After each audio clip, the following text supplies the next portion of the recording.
Good morning, everyone. Welcome to the channel. We're getting ready to move grain bins this morning. We just got done topping off the final bin at our place. Now we're moving to rental bins. They're pretty close by, but we do have to pay rent on them. But it's still better than having to take it to town.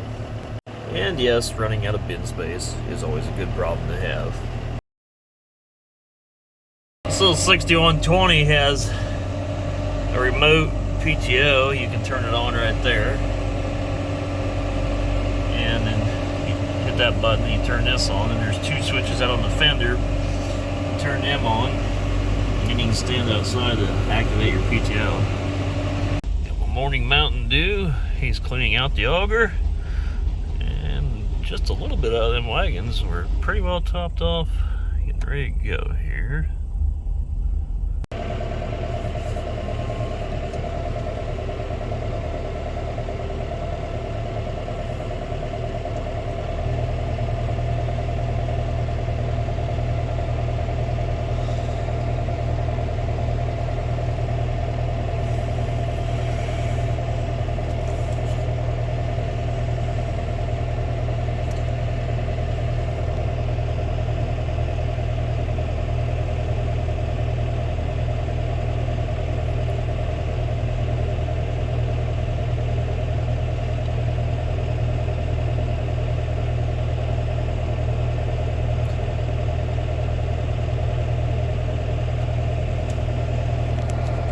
Watch that quick hitch down there. It really gets close to that auger.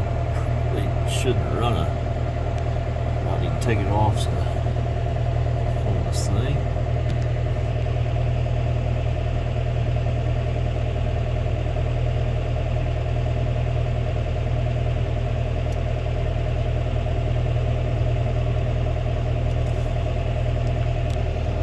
There we are, lowered down road mode. Next bin. This is one implement I do not like to road. It is over 90 feet long. It's not super smooth. It bounces around, and you can narrow up the axles back there for road transportation mode, but you got to use the jack. You take the hitch jack off, you raise one side up, you slide the pin. It's kind of a pain in the butt. They couldn't have a better job of that. And we're not going that far, we're going like a mile and a half, 2 miles. So it's not terribly far, but it is wide. And if you're curious as to the model and brand of this auger, this is a Westfield MK. It's not, it was the Plus model, it's not the new MKX. The new MKX have a new design hopper intake on the front, which is majorly improved. And they also currently now, I think it's something new to the market, have a X model. So this is an MK Plus, and then the 130, 91. So it's 91 feet long, 130 stands for 13-inch diameter tube.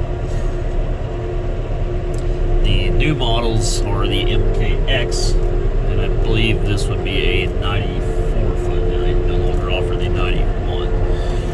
The X series is the same auger tube intake, except the X is the undercarriage. So instead of a MKX, it's just an X, and that uses the Wheatheart undercarriage. The Wheatheart, Backco, few other brands, Westfield, are all the same company. And those have actually all been bought out by AGI lately.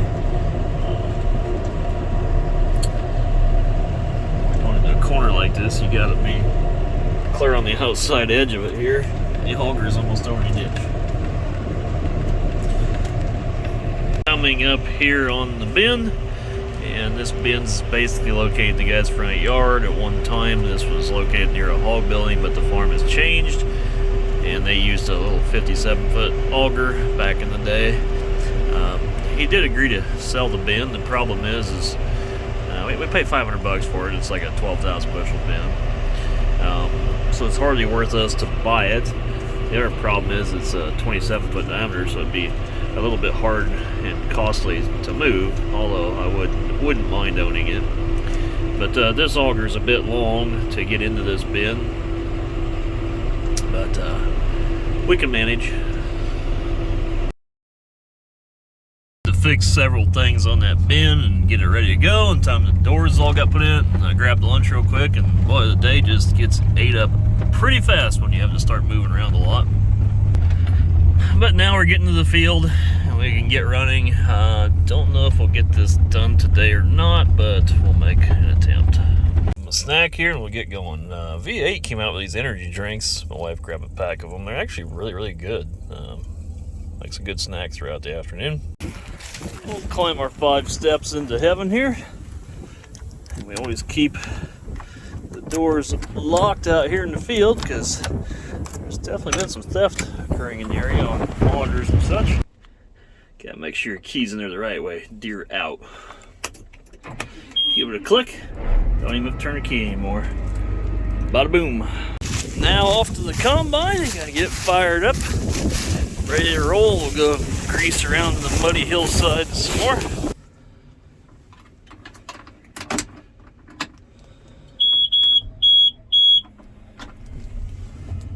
Let's get to work. If you're curious as to what this farmer's making as an overall average, there you go.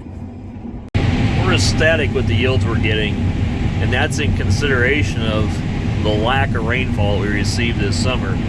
Really, we only had 4 big rains. All of them were gully washers, but we really only had 4 rains. And also, I was asked about terraces. I've talked about terraces multiple times in the past, but anybody that doesn't know what terraces are or why they're here, these are strategically engineered, basically dams, and therefore erosion control. If we did not have those down through here, there would be ruts 4 or 5 feet deep in our soil. Our soil does not have a lot of sand in it, so our water retention, sandy soils, the water will go down. Our water sits on a clay, and it just takes the topsoil right off and washes big ruts right down the hill. And anytime you start a rut, that water concentrates to that low spot, and it's like a funnel, so it just gets faster and faster and faster and steeper it gets. In other words, the ditch will cut more and more and more. And now we just go back and forth, round and round. I've also been asked about this header a lot. This header is in really good shape. I mean, this is a great head. The kits we've added to it are awesome. My only complaint of this header is the width. It's nimble. It works well in the swales and dips because of its width, but we're using a pretty substantial fuel consumption with this combine. And this combine is more powerful than what is needed for this size of head. However, as I've mentioned in videos before, all Deere combines are essentially the same in size. How they get their larger classifications is by the ability to put it through it faster, which takes more power, take the grain away quicker, bigger grain tanks, etc., etc. So you guys always have a lot of questions on stuff like that. I try to address a lot of those in my other channel, and there's things on that channel I would like to put up, as well as this channel, that sometimes you just can't put everything up on YouTube, because there are those out there in the world who would like to impose harm. However, I try to address a majority of the questions on the other channel. I do not own our farm. My father does, but I was basically given an opportunity to step up and allowed to make decisions. That's kind of a complicated thing that we have as a relationship, but the direction that we're going is the direction that I want to take things. I have a few more things on our farm coming up in the next year and a half or so. You guys have followed along for a majority of what we're doing on our farm and as to why. Again, I can't put everything up, but generally speaking, I like the direction things are headed. As long as everything stays the direction I think it will, we're sitting good for our next 5 years. My life will be basically complete complete in the sense that I'll have all the things in place that I need for my entire career. There's plenty of stresses in everyday life, just getting through life, so a guy doesn't need more than he can handle. I mean, when you get a bad day with down equipment or stuff that just doesn't work or costs you money, those are things that are added stresses, and if you can alleviate those out of your life and prosper because you have the right tools to get your job done, you're better off. So you guys will just have to stay tuned for whatever's coming down the road. As I said yesterday in my video, in a way, YouTube, it's a platform, it's a tool, and it's a network. And my piece to that network is to show you guys what we do, what our experiences are. And I'm happy to share those experiences with you guys, and maybe some of you guys will actually find that information helpful, which again, that's the tool. It's a learning tool. It's like a video book. And I do get a lot of comments on that, you know, like, hey, you really helped me make my decision on this, thank you so much, appreciate you weighing in on this item or that item, or how you feel about it, or the way it's engineered. When I buy a piece of equipment, I read operators manuals, or I'll watch other videos.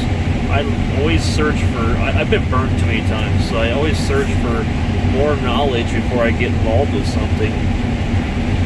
And that's something that YouTube can offer, you know, on their platform, and that's a good direction for this channel to go. I thank you guys for watching, because without the viewers, it wouldn't be worth posting anything. I also received a comment. Friend, he was a little bit sad that he wasn't seeing the excavation side of the business anymore. That's why the channel actually changed the name to farming instead of the actual company's name. But no, I'm not really doing much of that anymore.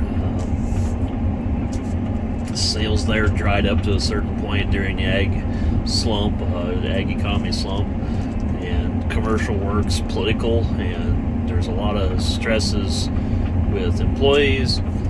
There's a lot of things that go into it, and that'll be maybe something to post on the other channel. But I do miss it to a certain degree, and never say never, because I mean, there might be content coming,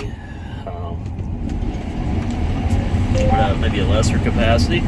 You guys will have to stay tuned. But as far as going back into the full-scale excavation industry, I've always farmed, guys. That business was a small secondary side business that really took off and basically consumed all of my time for a number of years, and it became a little self-destructive, just because the more customers get, it grows and grows and grows. And then you hire more guys and have more machinery, and then you need more work. And if you get downturn work, then your only option is to sell equipment or sell guys. It's just highs and lows to it, and it's stressful, and you have to put your heart and soul into it. So the farm was really kind of a vacation to me. And I like farming, guys, I really do. During those few years, by no means was I unhappy. I love the excavation work too, but we don't get weather in our area that allows, you know, year-round work. So it's kind of like pick one or the other when you really want to do both. And I, again, was given an opportunity just to say, okay, this is the direction of life I want to